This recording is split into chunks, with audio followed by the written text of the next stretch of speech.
এই যে আমার কেউ আছে থেকে ছিল, এর মাঝে যে সময়টুকু, সেই সময়টুকুতে আমি নিতান্তই তোমার হয়েছিলাম।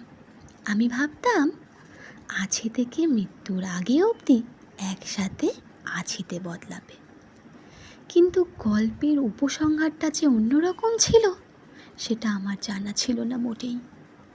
তারপর কি হবে, কি আর হবে, ভুলে যাবে, সে যে যার জগতে ব্যস্ত হয়ে যাবে।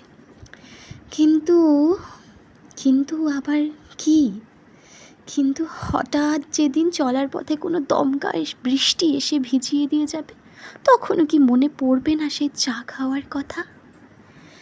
কিন্তু বা রাস্তায় চলতে গিয়ে আমার হোঁচট খাওয়া, আর তোমার সেই আলতো হাতের ওপর গিয়ে আমার পড়ে যাওয়া, মনে পড়বে না? তাকে নিয়ে কেটে গেছিল কত সকাল সন্ধে।